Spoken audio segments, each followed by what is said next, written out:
Okay. Okay, so we're going to dedicate this learning today. What's it called? To the refuah shlema for your grandson and the bringing to the brit b'sha'ah tova mutzlahat. Okay, we're going to begin. Tinoch ben Eliana. Tiyok ben Eliana. Okay. We're going to begin on page 21A2. Tan Rabbanan. Right, the last thing we did was David HaMelech, Ke'en Arza, correct? It was as if it was on. So therefore, we again express the idea with regards to Amidah, with regards to standing, right? Okay, yeah. Tan Rabbanan, 21A2 at the top. These are the things that a mourner is not allowed to do. We already saw this Braita before, right? These are the things that he's not allowed to do. He's not allowed to work. He's not allowed to, bathe. He's not allowed to anoint himself with oils and marital relations and wearing leather shoes. Can't read in Torah, Nevi'im and Ketubim. The Shanot, Mishnah, and also to learn the Mishnah, Midrash, Ubahalachot, Ubahashas, Ubagadot. You can't learn Midrash, you can't learn Halachot, you can't learn Shas, you can't learn the words of Agadah. What's Agadah? Agadah are the lessons of Torah that are taught using the story form, okay? So that's Agadah, or seemingly things that we don't understand on a simple level, but we're meant to derive very powerful lessons from it, okay? So that's Agadah. But all these are different elements within Torah. But what if the public needs him? Yani, example, a person loses someone before the holiday of Pesach. The people, they need to know the halachot of Pesach. They need the rabbi to get up and tell them, what are the mitzvot of the seder? How do you clean the house? How do you kosher the dishes? He doesn't do it, no one's going to do it. If the public needs him, eno nimna, he should not hold himself back from doing it. Maaseh, umet benosh Rabbi Yossi b'tzipori, there was an example of this, where Rabbi Yossi lost his son, b'tzipori, v'nichnas lebet hamidrash, v'drash kol yom kulo, and he went into the house, into the house of Talmud, of study, bet hamidrash, and he taught Torah, darash kol hayom kulo, he taught the whole day. We said he's not allowed to learn. This is the example that the Braita is bringing, that if tzirichim, or if they need him, he should not hold himself back from teaching because of Avedut. Rabbi Bar Hana itra ve'milta. Unfortunately, Rabbi Bar Hana had a difficult item that happened to him. Savar de lo lemepach lepirka. So he thought to himself, what am I going to do? He's Avel. He can't go out and teach the shiur. Amar Rabbi Hanina said to him, he quoted to him the Braita. If they needed him, if they need you, you're not allowed to hold back. You shouldn't hold back from teaching them. So what did he do? He went to give the shiur, but he put someone to stand and express and speak on his behalf while he was teaching. They used to have all the time that they would have either a meturgeman, it was called, like a translator, or they would have like a person that would magnify. So they didn't have a microphone. Let's say the rabbi is 100 years old. He's barely able to. So he would say what he was saying, and the person would broadcast out loud. Amalei Rav said, Tanya, we learned, the halacha is that you're allowed to go and teach, but you're not allowed to have a meturgeman. Why? Since we're trying to illustrate that even though you're teaching, you're still mourning, and that's not a break in the mourning, since that's what we're trying to illustrate. So the way that we illustrate that is by having some form of shinui, which is makes it evident that the person is be'abelut. And he did that with the meturgeman. So then what is the person supposed to do, right? Now, Kihad Tanya. Let's look at it. The Braita. Maaseh met benosh Rabbi Yehuda bar Ilai. The son of Rabbi Yehuda bar Ilai passed away. V'nichnas lebet midrash. V'nichnas Rabbi Chananya ben Akavya v'yashav b'tzido. The rabbi came and he sat next to him. V'lachashu Rabbi Hananya ben Akavya. He whispered into his ear. Rabbi Hananya ben Akavya l'turgeman. Hananya ben Akavya said to the turgeman, V'turgeman ishmiya l'rabim. And the turgeman went and expressed what he was supposed to say. So, when we said that Rabbi Yossi spoke the whole day, how did he speak the whole day? He spoke the whole day by having some sort of a middleman between him and the speaker who was capable of, I kind of feel like, what do they say, a broken telephone. The guy's like, next thing you know, they're like, Hametz mutar on Pesach. It's not what I said. All right. What's it called? But that was the way that a person should do it. So when the Gemara asked, Ve'ela hechi avid, what's he supposed to do? The Gemara is asking how he was able to practically be able to do it. So you have a Turgeman Shmir Larabim. Now I was wondering, by the way, on this Gemara. It's very interesting. Yeah, I was wondering, just very simple. When it comes to the laws of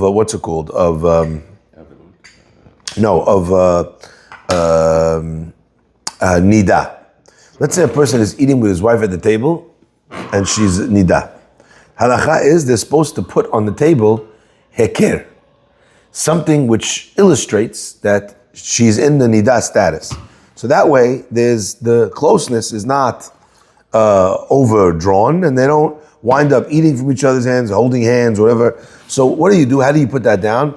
You put down, as an example, a placemat underneath your plate. Your wife has no placemat. Or you put an object on the table which is not normally on the table. So there's many ways to bring around a shinui, a heker. Heker means something which tells you. So as an example, you take a bowl, you put it on the table upside down. That's a heker, something that will remind you that the person is still in that status. Same halakha, by the way.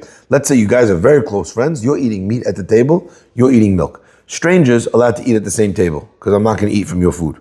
But friends that I'm comfortable enough that I'm going to reach out and grab some chips from your plate. If I'm eating dairy and those chips are bisari, so the halakha is that they have to have a heker at the table. What's the heker? Basically anything. So I just was wondering. Yeah, I've seen people do that with the mat. That's why. Table. Yeah. That's why. By the way, in Israel, they have these food courts. And you could buy, you're eating together. Oh, yeah. So people are good. You want Chinese, the guy wants pizza. You and your friend are eating. He's eating what he wants, you want to eat what you want. But they give everyone the trays, the meat trays are red, and the dairy trays are blue. So if you're eating at the same table, him on a red tray, you on a blue tray, no problem.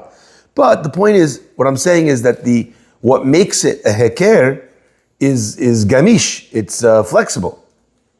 So I'm just wondering, why is it not good enough? Let me swap speakers. If I normally have the same turgeman, okay, so instead of getting turgeman A, I'm going to get turgeman B. And then I don't have to play the game of telling the halakha to the middle rabbi, and the rabbi telling the halakha to the second rabbi, to the speaker, and then you have a chance of it getting messed up. Well, the kahal is used to this guy who's regular, so you're going to get a random person now. That's going to be a heker. Substituting. That already will let people know what's going on over here. The answer is, he's ba'avelut.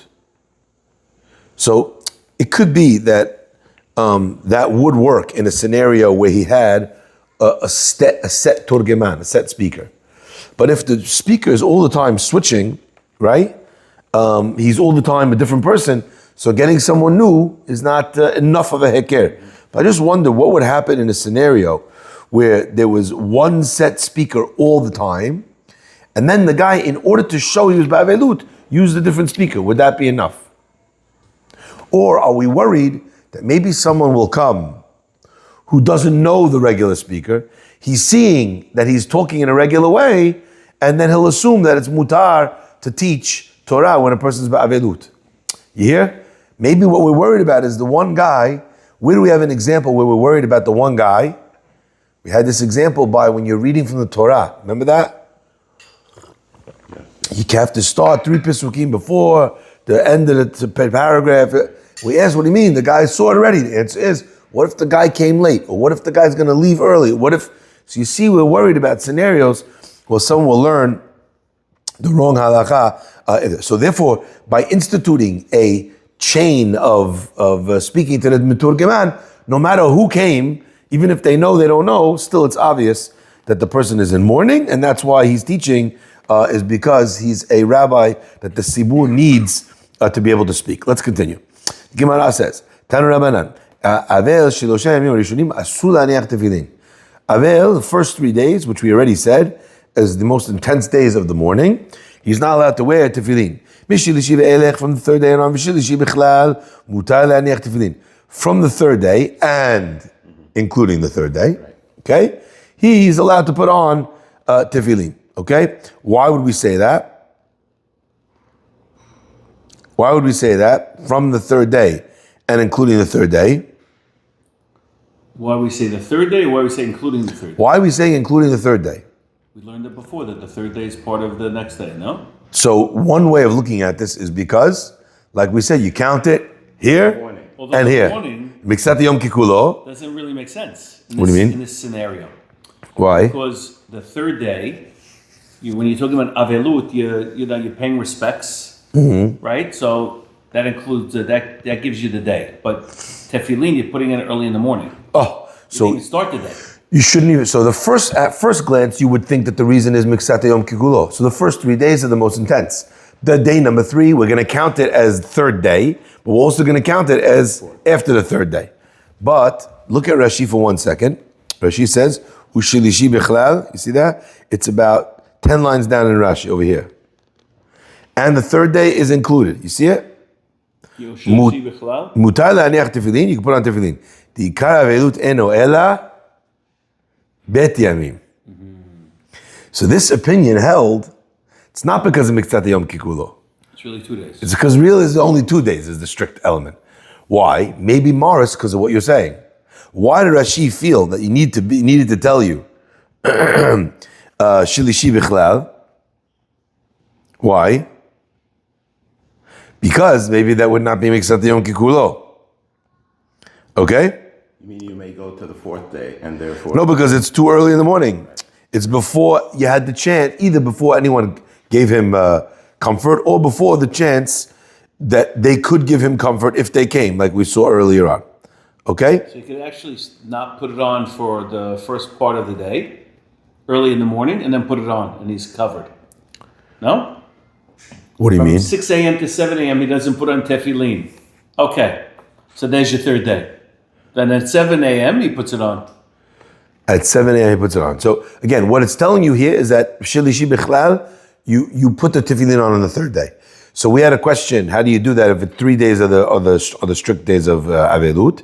So Rashi over here gives us, he says, no, 2 days of the strict days of Avelut. According to this person, the beginning of this Braita, 2 days of the more important Avelut. Okay? Now why does this rabbi not say Miksat Yom Kikulo? Because like what you asked maybe, Maris, right? Because at the time you're putting on tefillin, you don't have Miksat Hayom.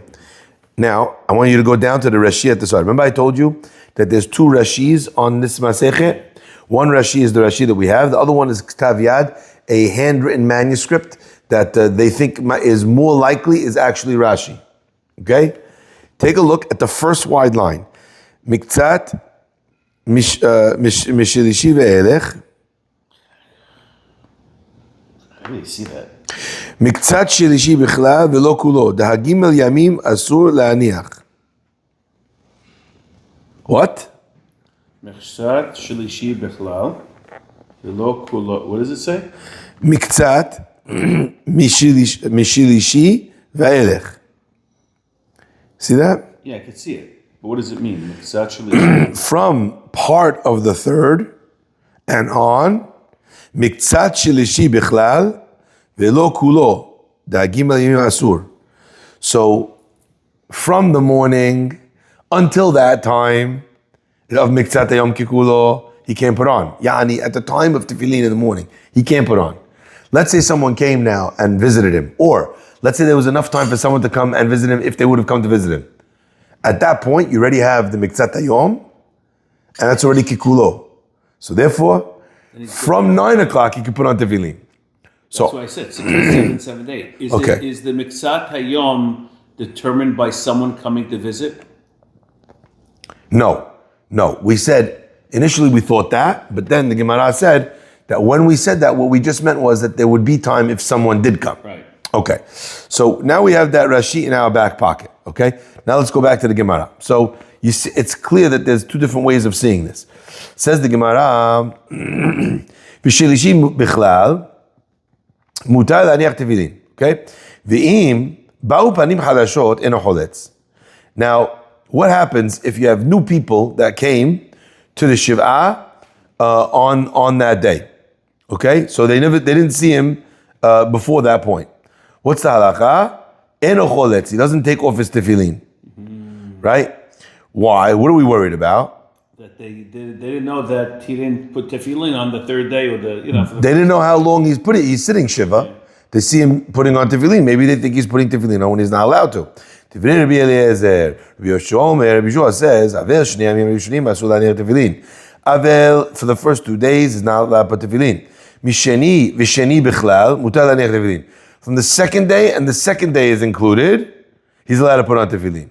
So same idea as the 3 days, but the third day is included. He's saying 2 days, and the second day is included. But if new people came who did not come to him earlier in the Shiva, right? Yeah. Since they might think it's day 1, so he should take them off, okay? So we have what seems to be two different machlokets, okay, between Rabbi Eliezer and Rabbi Yoshua, right? Rabbi Eliezer says 3 days and the third day is included.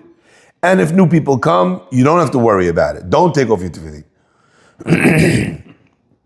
Rabbi Yoshua says 2 days and the second day is included. And if new people come, you have to take off your tefillin. So seemingly two machlokets. Gemara says, okay, where are we coming from? Amar Rav Matna, my Tamad Rabbi Eliezer. What's Rabbi Eliezer coming from? Because it says, V'yitemu yemei bechi evel Moshe, and the days of the morning of Moshe ended. All right? So this is now transfer of power to Yehoshua. What does it say over there? Yemeh. Yemeh is 2 days. What's the minimal amount of days? 2, right? 2 is the minimum plural. So therefore, since 2 is the minimum of plural, when we said Vayitemu Yemei Moshe, that's what we mean.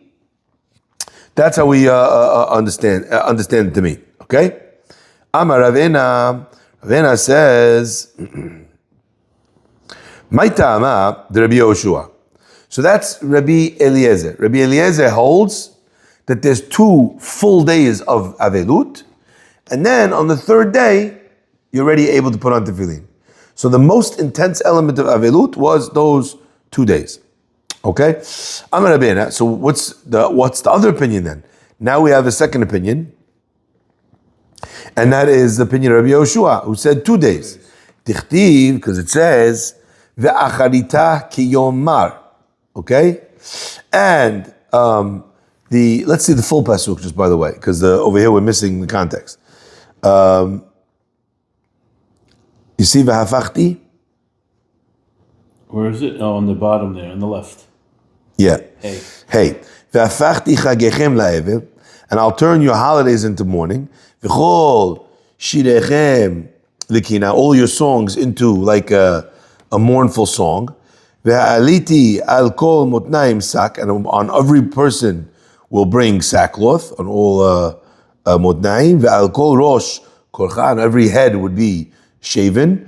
V'samtia ke'evel yachid, and I'll make it like an evel of yachid, of a singular or unique thing, a unique evel. V'acharita ki yom mar, in the end will be like a bitter day. So you're seeing over here that in this intense mourning, how long is the intense mourning? Ki yom mar, like 1 day. So Rabbi Yoshua felt that you needed to have 1 full day of intense mourning. When are you allowed to put on tefillin already? On day 2, okay? Now, Gemara says, okay, now we're going to play tennis, right? Rabbi Yoshua nami haktivi tamu yemeh. Rabbi Yoshua, who says that the main mourning is 1 day, doesn't he also have the pasuk that says the morning of Yemeh Moshe, of the days of Moshe, which is indicative of the fact that it's at least plural too? He says no. Shani Moshe the takif evle. The reason why it's 2 days for Moshe Rabbeinu is because he was Moshe Rabbeinu. The avelut for Moshe was more than the avelut for a regular person. That's why it was 2 days. But normally, in a regular scenario, it's 1. Rabbi Eliezer now, who has his 2 day pasuk, what does he do with the 1 day pasuk? V'acharita ki yomar, ktiv acharita ki yomar, ikar mirira chad yomahu, right? He would say, it's true. The most bitter days are 2. But out of the 2 days, the first day is the most bitter. So acharita ki yomar, when we're describing relative to the days of bitterness, there's 1 day. Than 1. Exactly. Second day is less than 1. Okay? So Rabbi Eliezer holds, even though the most intense bitterness is day 1, day 2 is still bitter enough that we do not put on tefillin. Amar Ula. Ula says, Halacha Rabbi Eliezer b'chalitza. Halacha follows Rabbi Eliezer b'chalitza, which means that when the people came on day 3 and you're putting on tefillin, new people, Rabbi Eliezer said, don't worry that they're learning the wrong halakha from you. That on day 1, you don't, you put on tefillin. Don't worry about it, because Rabbi Eliezer says, you don't take it off. Halacha Rabbi Yoshua b'anacha. Halacha follows Rabbi Yoshua with regards to the placing of the tefillin. Rabbi Yoshua held that the first day of Shiva, the person is not putting on tefillin, and Ula says the halakha follows him that you first day you don't put on tefillin. Says the Gemara. Okay, 1 second. What did Ula just tell us? Ibailu. Let's understand. Bisheni le'ula choletz or eno choletz? Like you just told me that when it comes to placing tefillin, Rabbi Yoshua is right. What does that mean? On day 1, you don't put. Everyone agrees. Machloket is day 2, do you put? According to the opinion of Rabbi Eliezer, day 2, you put. You don't put. Rabbi Yoshua, day 2, you put. Day 3, everybody agrees you put. So we just told you the halakha is like Rabbi Yoshua with regards to placing. Right? And the halakha is like Rabbi Eliezer with regards to choletz. So on day 2, yeah? B'sheni le'ula, choletz or eno choletz? On day 2, when the only reason why you're putting on tefillin is because of the opinion of Rabbi Yoshua, if someone comes in and sees you on that day, do you take tefillin off, yes or no? Because Rabbi Eliezer is saying day 3, don't? that's exactly the problem. Yeah. You're relying on Rabbi Eliezer's opinion of taking off the tefillin, of not taking off the tefillin. Right. Because we're not worried about someone making a mistake. Yeah. But Rabbi Eliezer holds you don't put tefillin on today.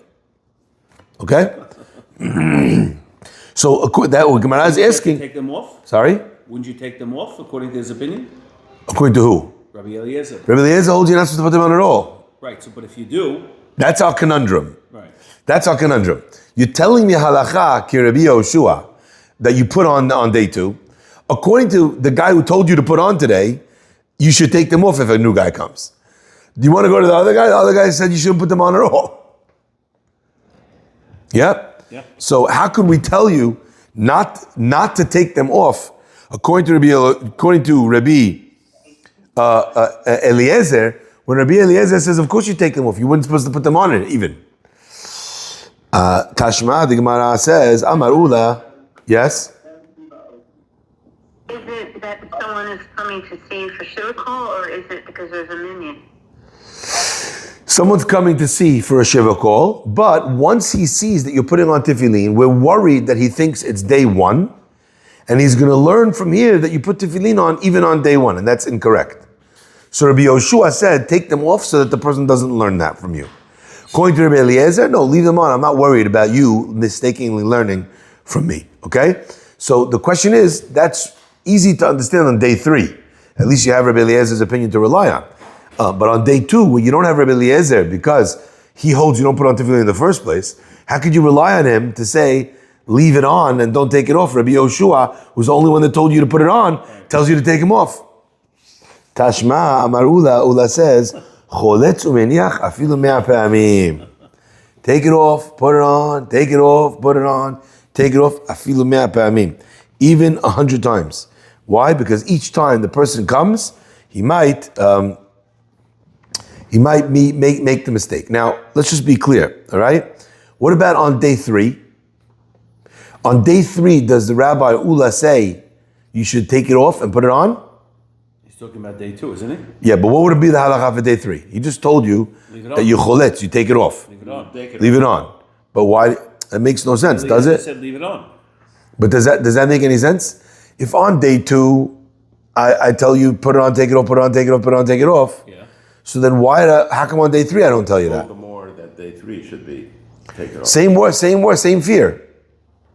In other words, on day 2, I'm worried the guy thinks it's day 1. Why is that any more of a concern than on day 3 a guy coming thinking it's day 1?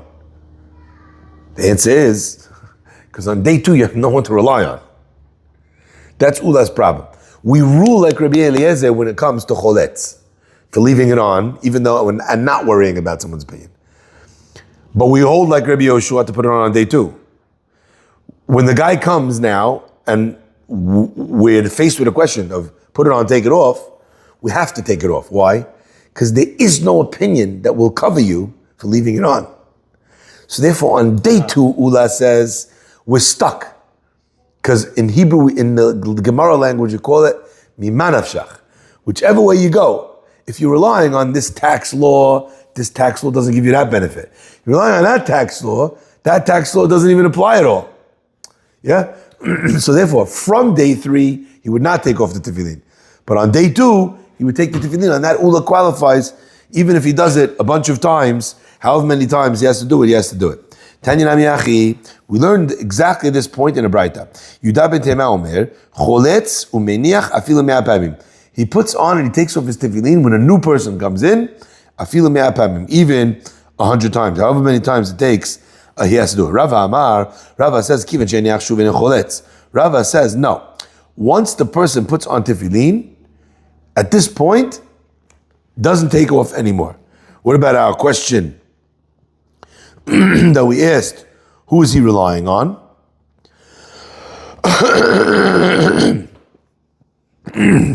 What are we relying on? The answer is, Rava is saying, even though I don't have a practical opinion to rely on, once I have the halakha of putting it on according to Rabbi Yoshua, I'm now going to look at the halakha of Rabbi Eliezer as a theoretical addendum to his primary halakha. Let me just be clear. One way of learning Rabbi Eliezer is, Rabbi Eliezer's opinion is, one opinion. Mechila. Rabbi Eliezer is one opinion. Put on day 3, and don't take it off when a guy comes and makes a mistake. One opinion. That's what we were learning up until now. So therefore, you can't have one, and you can't have one without the other. Other way of learning Rabbi Eliezer is no. Rabbi Eliezer says 2 separate halachot. One halakha is start day 3. Second, unrelated halakha is never worry about a guy. That's Rava saying. Just like, let's say in Hilchot Berachot, I held like Rabbi Eliezer. Now Rabbi Eliezer tells me another halakha in Hilchot Nida. If I hold like him here, I have to hold like him there. If I don't hold like him here, I can't hold like him there. Rava says he told you 2 different halachot. On the start date, who do we rule like? Rabbi Yoshua. On the idea of whether I'm worried about people who can't hold on to a calendar and figure out what day Shiva it is, I don't have to worry about that. So I hold them, they're disconnected halachot. I put it on day 2, shuvena choletz. That's a good one. The Gemara says, let's ask a question on Rava. Rava Uda Amar, it's Rava that says, halacha ketana didan, da amar shilosha. Isn't it Rava who said that you're not allowed to put on tefillin until shilosha, until the 3rd day? Right? The Tana is Rabbi Eliezer, no? Oop. Am I missing that? Stand, hold on. Oh, no, that's for Shiva. Different item. Rava says, the halacha is like the opinion that says that when a person is sitting Shiva, before the holiday comes in, he needs to have gone through 3 days in order for us to say that the Avelut was over. Right? Why? Because now he's past the most intense element of the holiday. Telling you that Rava holds, halakha l'maaseh, that when does the intense period end? 3 days. Therefore, over here, what should he hold? Like the opinion of Rabbi Eliezer. Why is Rava telling you, kivan she'eniach shuv eno choletz? Answers the Gemara, mitzvah shani. You're not asking a good question. Let me tell you why. there, when it comes to the intensity of the morning, and it comes to, does the holiday uproot the Shiva? So did the guy sit the difficult part of Shiva or not? Do we say, the guy already sat, let's cancel the rest? How long does he need to sit for that? The first 3 days are the most intense. However, when it comes to a mitzvah of tefillin, what are we going to say? We're going to say that even if the guy did 2 days already, those are the more intense out of the 3 days, will already allow you to put tefillin on from an earlier point. So when it came to the mitzvah of putting on tefillin, we say it's as if you passed the most intense part of the morning. When it came to the part of the holiday, canceling, on that Rava said, 3 days you need in order for it to cancel. So now we don't put tefillin on the first day, right? I mean, I thought it's because we're onen. We don't pray, we don't put tefillin on, right? That's the intensity of the morning, the Shiva. No, The most intense day of the morning, that's what the Gemara is over here saying. That day 1 is the most intense. The other opinion says the first 2 days are the most intense. Or the other way of understanding it is that the first 3 days are the most intense, but I achieved 3 days by 2 days and a little. Okay? So either scenario is arguing the intensity of the morning. Nobody says that this is the Isur of Onen. They just say intense morning. And the question we'll have to figure out, the halakha, is what does that actually mean? No, but if I was Joey, I would get into what we actually do. Yeah, We missed Joey today. that's exactly my point. My point is, Ask Joey's question. We asked this a month ago, and you answered that when you're done with the burial and you get home and it's still daylight, you should put on your tefillin to not miss a day. correct. And that is the halakha. I didn't hear that. And that is the halakha. But the question that he's asking is, are we saying that day 1 is like off the table? Is that our point here? Or are we saying that day 1 is just practically the day of burial, and therefore the person is onen, is not allowed to put on tefillin? So I said that on that I was answering that we'll have to figure out what the Gemara means when it says Yom Echad. Now, from the fact that the other person says Yom Echad could 2 be days, like, 2 and 3 days, which is the first part of the first but day. that's for sure not onen. You see what I'm saying? Onen is before you bury. Correct. But there's no time limitation on putting on tefillin, right? Correct. The person can put it in the afternoon, and that is the halakha. But my question is, if we could talk about 1 day, because 1 day is really 2 days, but made short, right? That's how we explained it, right, Rabbi Yoshua? Yeah. And the other one is 2 days, but it's really 3 days made short, right? Or it's two and a little bit. Neither one is really talking only about the first day, which makes it very difficult to understand that this Gemara is talking about from a perspective of Onen. Because they both mean a full day, really 2. Right. And there's no Onen, the Onen is not for 2 days, Aninut. I mean, it could be for 2 days if they took them 2 days to bury the person, theoretically. But that's not we're not hanging it on whether or not the theoretical case or the practical case is how long it takes to bury. Gemara continues. So we'll have to come back, as we said, to what it means Yom Echad, Yom Shnei Yamim with regards to tefillin. The Gemara continues and says, Tan Rabbanan, Eve Avel Shilosha Yamim Arishonim Asur Melacha. Avel, in the first 3 days, is Asur Melacha. Even someone who needs to take Parnasah from from Tzedakah collecting, he can't work the first 3 days. After the third day is over, he's able to do it quietly without anyone seeing in his own house. And a woman is also able to do her knitting or her weaving from on the third day so long as she's doing it quietly in the house. Avel does not go on the first 3 days, even to another mourner during those first 3 days. From then on, he's able to go. Fascinating. So when a mourner goes to visit another mourner, where does he sit? Regular seat. No, As a guest. not regular seat. No, you can't sit. Does not sit as a guest. You can't sit. Sits as a mourner in another Bet Avel. That's co-joining. That's exactly his point. Oh, he sits together with together with the mourners. So they're both mourning together. So in other words, he left his Bet Avel to go to another Bet Avel. He's not mourning the person that they're mourning, but he sits together with them in their mourning, and he brings Nichum Avelim from that place. So he's not paying a Shiva call. He's coming in to sit Shiva with the first. No. He's sitting Shiva in his own house. Right. Now he has someone that also passed away, his friend that lost somebody. So he's going to go now to pay a Shiva call, but he can't sit in the place of the Menachem Avel because he's in mourning himself. So he sits with them, which is a wild item. Yeah. Okay? Now, just to be clear, it seems like from the Gemara, the way we're expressing this over here is that, I mean, technically we talked about the idea that a person is really not even supposed to leave his own house. Right. Why? Because he's taking his mind off of Avelut. He's pausing, if you will, the Avelut part of the game. Okay? That's what seemingly is happening. Yes? So why would we allow him to go, what's it called? To someone else's mourning house? Because he's sitting Shiva. He will sit Shiva there. It's as if though someone drives him to the next Shiva place. So, He's not doing any work. He's not doing the daily function. but why is he allowed to leave his house? Some people can go home. He's not supposed to leave the Bet Avel. So why are we allowing him to leave the Bet Avel? You know what the answer is? Because he's going to a Bet Avel.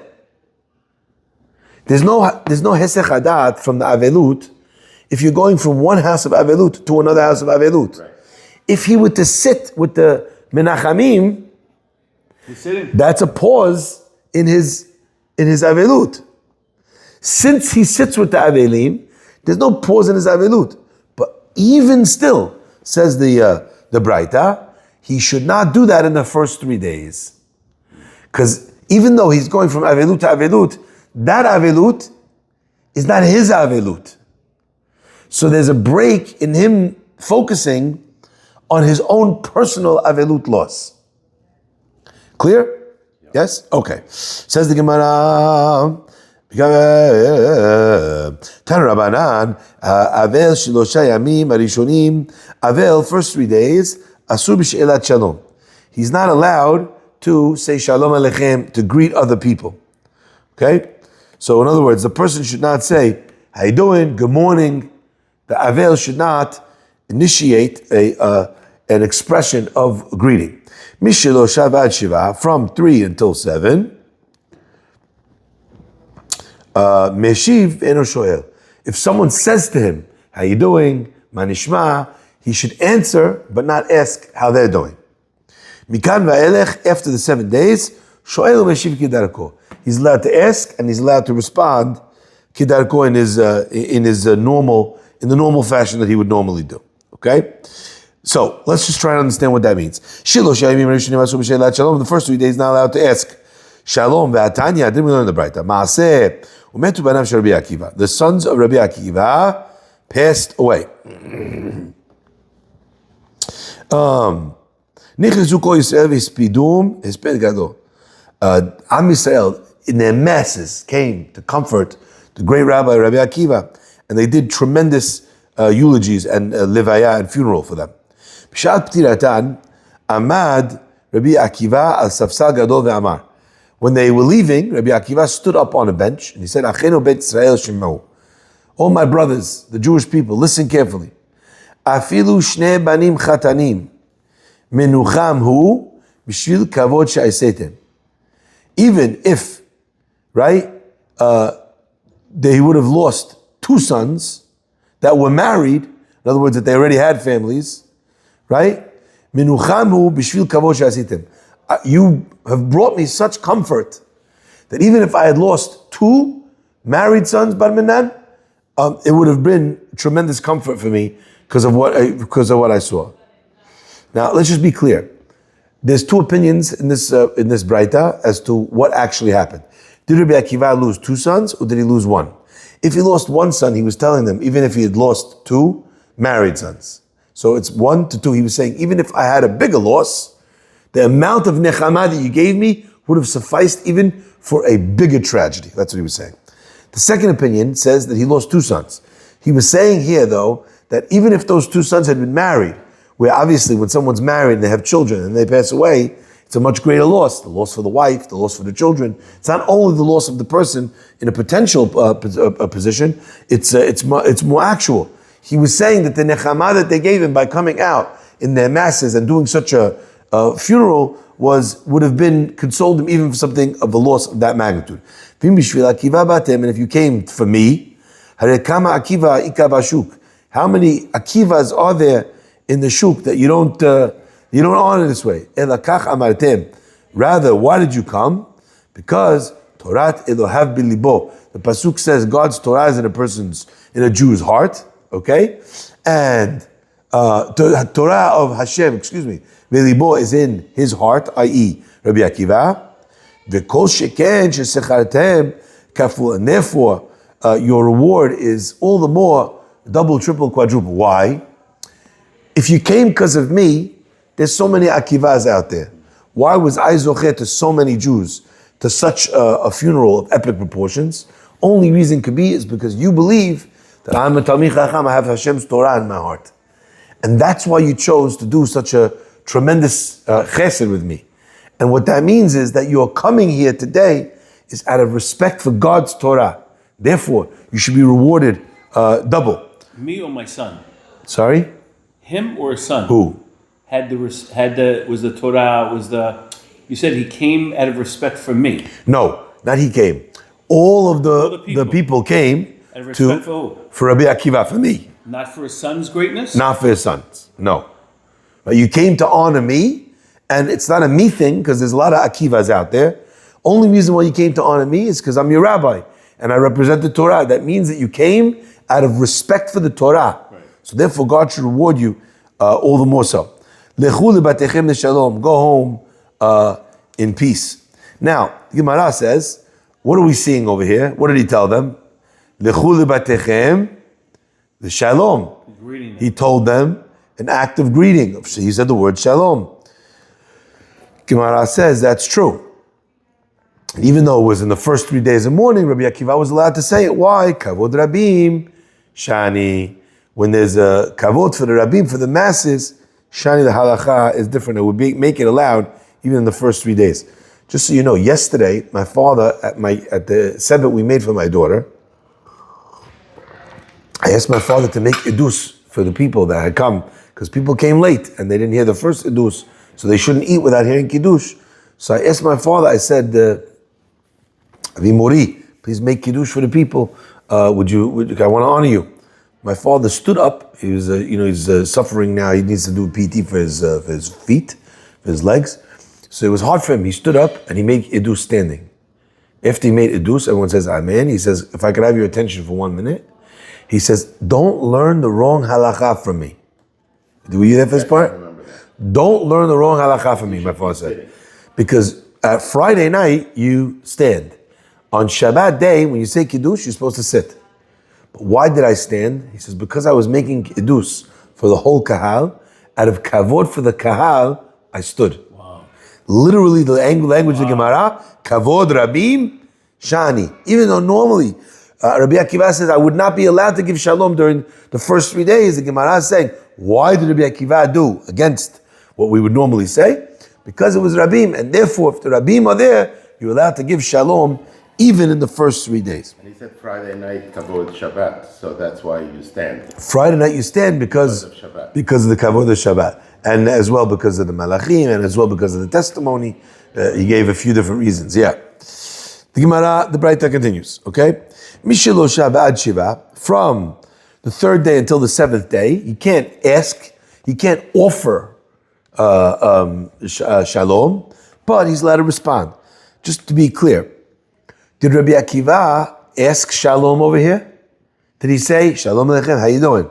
No. What did he do? Go in peace. He ended with peace. Right. So why is the Gemara bothered by his actions in the first 3 days? The answer is, to ask in peace doesn't only mean to open. It means that it was initiated by you, not initiated by someone else. So even though Rabbi Akiva was ending with shalom, that's still called an initiation. Shoel. Why? Because nobody said anything. No one said to him, Shalom Aleichem, how you doing? And he says, Aleichem HaShalom. It was an initiation. So even though, but initiation doesn't have to mean the beginning of a conversation, as we see from the Gemara's question. Rabbi, not as a lawyer in this case. Like he said, go in peace. He's telling his kahal, go in peace. And still, the Gemara had the question. So what do you see from the fact that the Gemara had a question? The Gemara considered that to be an initiation, even though it was in an ending, because it wasn't started by somebody else. Okay, says the Gemara, from the third day until the seventh day, Meshiv is allowed to answer, ve'eno sho'el, and he does not initiate. Mikan ve'elech, sho'el, Meshiv kidarko. At that point, after 7 days, he's able to initiate and also to respond kidarko, according to the way that he normally would. So, seemingly, after 7 days, he's allowed to do so. Veraminu asked the Gemara in the Braita, Hamotzi et chavero avel. Someone finds his friend, he meets his friend, and the friend is in avel. Petoch shiloshim yom. He's in the 30 days. Medaber imo tanhumim. He could speak to him about comforting words. Ve'eno sho'el bishlomo. But he does not ask him how he's doing. Le'achar shiloshim, in other words, he doesn't initiate to him shalom. Le'achar shiloshim, after 30 days, sho'el b'shlomo, he's able to ask, ve'eno medaber imo tanhumim. But he does not do tanhumim because he's after the 30 days, so he asks him how he's doing, initiate shalom, but he does not give him condolences. Meta ishto v'nasa isha acheret. What happens if he married, his friend passed away, his wife passed away, and he married another woman during the shiloshim? Okay, we'll see exactly when that's relevant soon. You don't go into the house to offer tanhumim, even though it's in the time of tanhumim. Why not? Because he's in a happy moment now. More than that. Which new wife wants to hear about the old wife? Right. So you're coming in, oh wow, what a tzaddiket. This woman you lost, irreplaceable. The G's serving them coffee. Right? So therefore says the Braita, Eno rashai likanes lebeto ledaber ito tanchumim. Matzao bashuk, but if you found him in the street, you didn't see him, he's not with his wife. Omer lo b'safar afa, he says quietly, ubichoved rosh, and seriously, he could give him tanchumim, he could give him, condolences. However, we have multiple questions that come out from this Braita.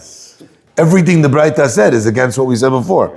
So first of all, as an example, Betoch shiloshim yom, it says, right?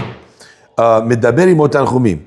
But you don't greet. We said, in the third day, the other guy could greet. And after 7 days, the other guy could greet. Yeah, and then we said, after 30 days, right? What do we say? He can do everything. Right. The Gemara says, no. Shoel b'shlomo eno medaber imo tanchumim. But I have a different question. Why is he getting married in the 30 days? That's the bigger question. Like he's in mourning, of a lesser form of That's a mourning. little guessing. We're going to come to that. In a general case, that's not what a person's supposed to do. Okay? But there are cases where it will be allowed. A Gemara says, Amar Rav Idi Baravin, Rav Idi Baravin said, Hu shoel b'shlom acherim, she'acherim shiruyim b'shalom. Now, so let's just be clear.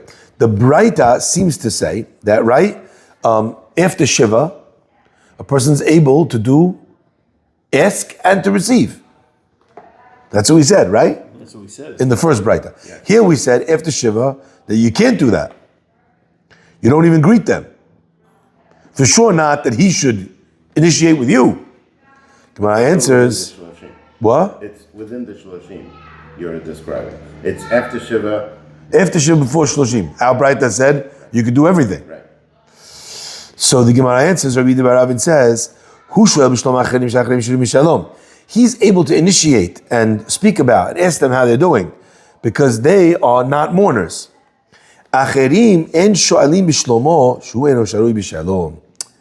Says the Gemara, the idea of them initiating a question, how you doing, right?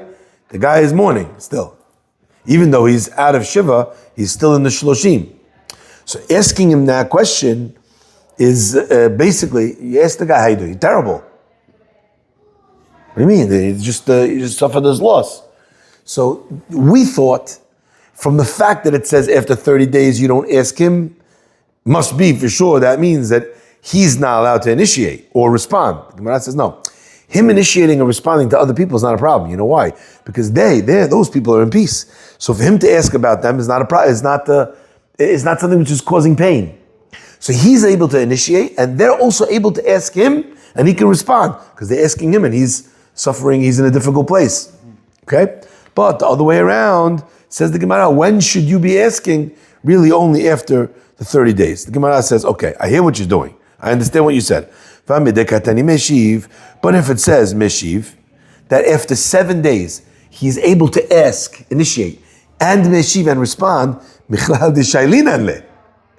You see that they are asking him. And you just said not to ask until After 30. after 30. The Gemara says, lo yadi, they don't know. Ideally, they shouldn't be asking until 30 days. But when the person doesn't know, and he asked you, are you allowed to respond? I'm allowed to respond. Because the Isur is no longer there. Okay? That is it. Yachi, the Gemara says, hatam nami. But if that's the case, the Braita also says, right? When the Braita speaks about where someone de lo yadi, is also the case of de lo yadi. Right? So that should also be the halakha. So then why do we say that only after 3 days is he able to be meshiv? Right? Because they did lo yadi. Gemara says, hata modalahu lo mahadalahu. There, what do we do? During the first 3 days, what's the response to someone who tells you shalom? Instead of responding back and asking them about their life, or saying alechem shalom, the person should say, mechila, he's in mourning. He's not allowed to, he's not really not supposed to respond. Hacha lo tzarich leodinu. But after the 3 days are over, he what's it called? He doesn't have to say to them, mechila, He's able to actually answer and say to them, Baruch Hashem, alechem hashalom, hope all's well with you. Okay? Now the last piece, the last part of the Braita, and this is the last piece that we'll do together. You know what? Actually, we should leave this for next time. Yeah, we're going to leave it because it's going to take us a little bit longer. Bottom of 21b2. Yeah.